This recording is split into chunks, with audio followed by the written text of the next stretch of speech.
So I was having a conversation with my soon-to-be 5-year-old. So his birthday is coming up, and I don't know if you remember as a kid, like toy magazines in the mail, which like now is just like, does that even still exist? Because like hardly ever anything ever comes through the mail. And I would take the magazine and I would open it and I would like look through like different toy things, and I would circle it and hope that like, oh, maybe one day I'll be able to have this for a toy. Well, for my kiddos, there was like an insert for one of their toys that they had for Christmas, I believe, and they still kept it because they thought like the toy brochure was still super cool. Just kind of curious as a parent, because I'm kind of keeping in mind like, okay, well, his birthday is coming up. Maybe this might be a really good fit for him. And I kid you not, this toy was like $80. And I don't know about you, but I'm not the type of mom that is going to spend $80 on a toy for a 5-year-old at this stage in our life. Like, there are so many other things that I would totally be on board spending $80 for, but not a toy. At least not this type of toy specifically. He kept bringing it up over the past couple of days, and I was just like, okay, I'm going to take this opportunity to kind of have this conversation with him about how much this toy costs and like what it would actually mean.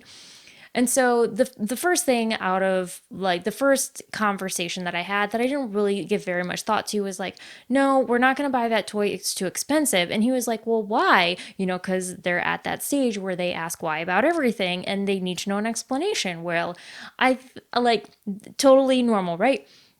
And I'm kind of thinking to myself, like, okay, how do I explain this to a 5-year-old that is also like age appropriate, but also kind of teaches him about finances?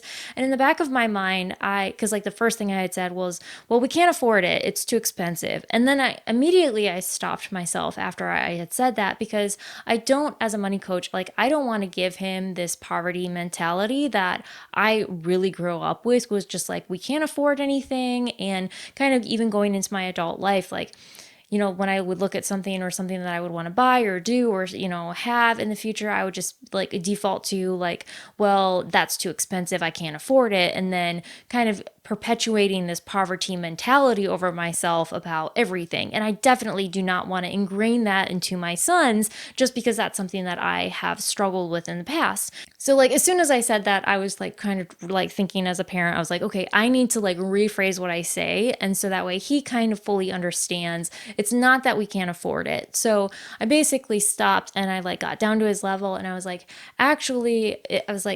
this toy is $80. And even though we could spend this money on a toy, mommy and daddy don't want to spend money on this toy.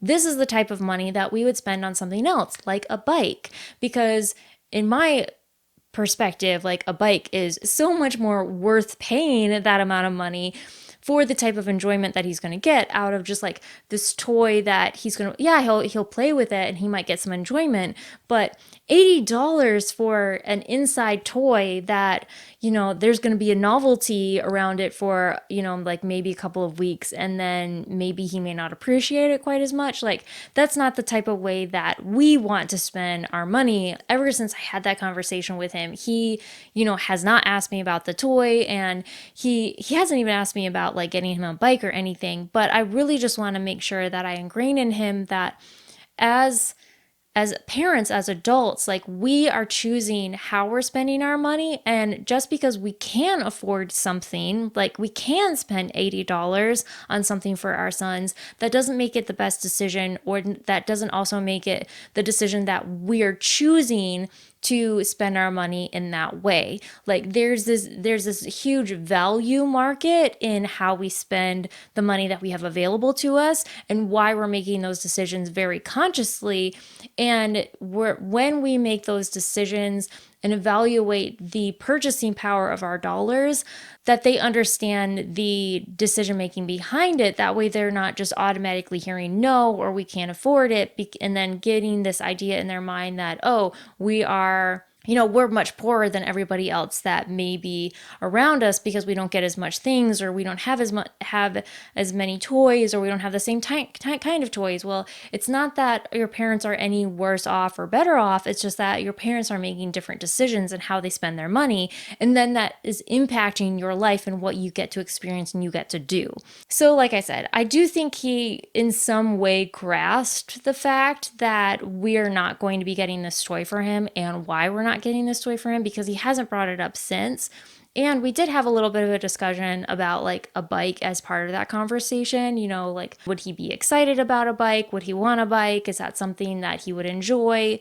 So I think that sometimes as parents, we can just like default to saying, like, well, no, we're not. We're not buying you this.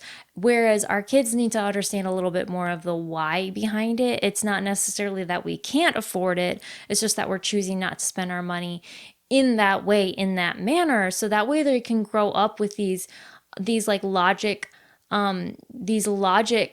thought processes in their mind, so that way when they get to the point that they are ready to spend their money and evaluate their purchasing decisions, they've already had these kind of moments where they've experienced the effects of their parents' decisions, where they understand like the thought process behind it. So that way as they get to become adults and they get to managing their money as adolescents, that they have already kind of witnessed these whole experiences. But I am really curious if you have had a similar situation or conversation with your kiddos. Like, how did you explain this to them? Like, did they fully grasp the concept? I'm just like curious to hear your thoughts about it and kind of hear your experience in the comments. So I'm looking forward to chatting with you there.